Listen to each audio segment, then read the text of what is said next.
Gachibowli police స్టేషన్లో ఉన్న మాజీ మంత్రి హరీష్ రావును కలిసేందుకు ఎమ్మెల్సీ కవిత రావడంతో అక్కడ కాస్త ఉద్రిక్త పరిస్థితులు నెలకొన్నాయి. కవితతో పాటు ఇతర నాయకులను లోపలికి అనుమతించడానికి పోలీసులు ఒప్పుకోలేదు. కవితను ఒక్కరినే లోపలికి అనుమతించడంతో ఇతర నాయకులు అసహనం వ్యక్తం చేశారు. పోలీస్ స్టేషన్ ముందు ఆందోళనకు దిగారు. రంగంలోకి దిగిన పోలీసులు వెంటనే ఆందోళన చేస్తున్న వారిని అదుపులోకి తీసుకున్నారు. పోలీస్ స్టేషన్ ముందు భారీ భద్రతను ఏర్పాటు చేశారు.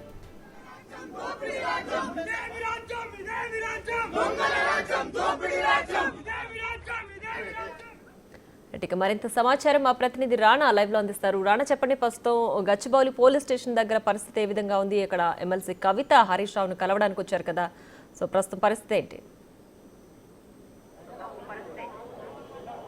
దాదాపు 15 నిమిషాలకు ముందు కవిత తన అనుచరులతో హరీష్ రావుని కలవడానికి వచ్చారు. లోపల అందరి నాయకులు కూడా ఆమె కలిసినటువంటి నేపథ్యం కనపడుతుంది. దాదాపు 20 నిమిషాల నుంచి కూడా వాళ్ళు లోపల మాట్లాడుకుంటున్నారు. జరిగినటువంటి పరిణామాలపైన కూడా వాళ్ళు చర్చిస్తున్నటువంటి నేపథ్యం కనపడుతుంది. ఒక పక్క లోపల నాయకులు వాళ్ళు మాట్లాడుతుండగా హరీష్ రావుని పరామర్శించడానికి పెద్ద ఎత్తున బీఆర్ఎస్ సంబంధించినటువంటి కీలక నేతలందరూ కూడా గచ్చిబౌలి స్టేషన్కి వచ్చారు. దాంతోపాటు ఇక్కడ కొంతమంది బీఆర్ఎస్ సంబంధించిన కార్యకర్తలు ఇదే ప్లేస్లో వచ్చి కాసేపు ఆందోళన అనేది చేశారు. ఎందుకంటే ప్రభుత్వానికి వ్యతిరేకంగా అలాగే అక్రమంగా అరెస్ట్ చేశారంటూ కూడా వాళ్ళు నినాదాలు చేశారు. వాళ్ళందరినీ కూడా పోలీసులు అదుపులోకి తీసుకుని ఇక్కడి నుంచి కూడా తరలించినటువంటి నేపథ్యం కనపడుతుంది. సో ఈ నేపథ్యంలో బీఆర్ఎస్ సంబంధించిన కీలక నేతలందరూ కూడా గచ్చిబౌలి స్టేషన్కి వచ్చినటువంటి నేపథ్యంలో ఇక్కడ భారీ భద్రత అనేది ఏర్పాటు చేశారు. పెద్ద ఎత్తున మరికొంతమంది కూడా వచ్చి ఆందోళన చేసే అవకాశం ఉండడంతో ఇతర స్టేషన్ నుంచి కూడా అదనపు బలగాల్ని కూడా ఇక్కడికి తీసుకొచ్చినటువంటి నేపథ్యం అయితే కనపడుతుంది. సో మనం విజువల్లో చూస్తున్నాం, మొత్తం ఆల్మోస్ట్ గచ్చిబౌలికి సంబంధించి